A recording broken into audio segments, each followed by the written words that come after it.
2 வருஷம் ஆனாலும் புளியை பாதுகாப்பாக வச்சுக்கிறது அப்படிங்கிற டிப்ஸ் தான் இந்த வீடியோவில் சொல்லியிருக்கேன். ஸ்கிப் பண்ணாமல் பாருங்கள். ஃபஸ்ட்டு நமக்கு கிடைக்கும் போது புளி விதையோட இந்த மாதிரி தான் வரும். ஒன்றா பிரித்து இது நல்லா வெயிலில் காய வச்சு எடுத்துக்கிட்டோம் அப்படின்னா நல்லா ட்ரை ஆயிரும். புளி காஞ்சதும் அப்படியே எடுத்துகிட்டு வந்து தட்டணும் அப்படின்னா கீழே பிடிக்க ஆரம்பிச்சிடும். கொஞ்சம் நேரம் ஆற விட்டுட்டு இந்த மாதிரி நல்லா வந்து தட்டி எடுத்துட்டோம் அப்படின்னா சீக்கிரம் வேலையாக க்ளீன் பண்ணி எடுத்துட்டு அதை உருட்ட தேவையில்லை. உருட்டி வச்சிட்டோம் அப்படின்னா அதில் உள்ள விதை இருந்துச்சுன்னா எல்லா புளியும் கெட்டு போயிடும். அதனால நான் உருட்டாமல் அப்படியே தான் வச்சுருப்பேன். இப்போ செகண்ட் மெத்தட் என்னன்னு பார்த்தலாம்.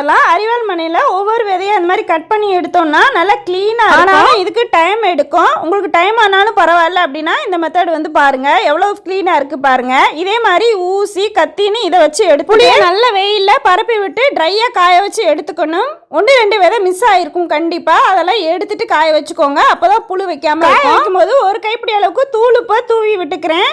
இடையில பெரட்டி விட்டுக்கோங்க. தூள் உப்போட சேர்த்து பெரட்டி விட்டுக்கோங்க. அடுத்ததான் இது 1.5 வருஷத்து புளி தனியா இதையும் காய வச்சு வச்சுக்கிறேன். அப்பப்போ இதே மாதிரி ட்ரையா காய வச்சு வச்சுக்கிட்டோம்னா கெட்டு போகாது. கைப்பிடி அளவுக்கு தூள் உப்பு போட்டுட்டு அப்பப்போ பெரட்டி விட்டு நல்லா ட்ரையா காய வச்சுக்கணும். உருட்டி போட்டீங்கன்னா காய வைக்கிறதுக்கு சிரமமா இருக்கும். அப்படியே நல்லா ட்ரையா காய வச்சு எடுத்துக்கலாம். புளி திரும்ப எடுத்து பாக்குறப்ப ட்ரையா இருந்துச்சுன்னா அப்படியே விட்டுருங்க. இல்ல லைட்டா பிடிக்கிற மாதிரி இருந்துச்சுன்னா அதை மறுபடியும் காய வச்சு நல்லா காஞ்சதுக்கு அப்புறமா அலுமினியம் கோட் இருக்கும்ல பிளாஸ்டிக் சாக்கு, அதை எடுத்துட்டு அதுக்குள்ள அடியில கல்லுப்பு போட்டுட்டு நல்லா உள்ள எல்லாத்தையும் போட்டுட்டு உருட்ட தேவையில்லை. அப்படியே போட்டு நல்லா டைட்டா கட்டி வச்சுருங்க. தனித்தனியா தான் கட்டி வைக்கணும், இல்லாட்டி சீக்கிரமா கலர் சேஞ்ச் ஆயிரும். இப்போ யூஸ் பண்றதுக்கு ஜாடியில அடியில கல்லுப்பு போட்டுட்டு மேலாப்புல அப்படியே புளிய போட்டு வச்சுக்கலாம். உருட்ட தேவையில்லை. ட்ரை பண்ணி பாருங்க. ஃப்ரிட்ஜில் வைக்க தேவையில்லை புளிய. வீடியோக்கு ஒரு லைக் கொடுத்துட்டு யூஸ்ஃபுல்லான வீடியோஸ்க்கு சேனலை ஃபாலோ பண்ணி வச்சுக்கோங்க.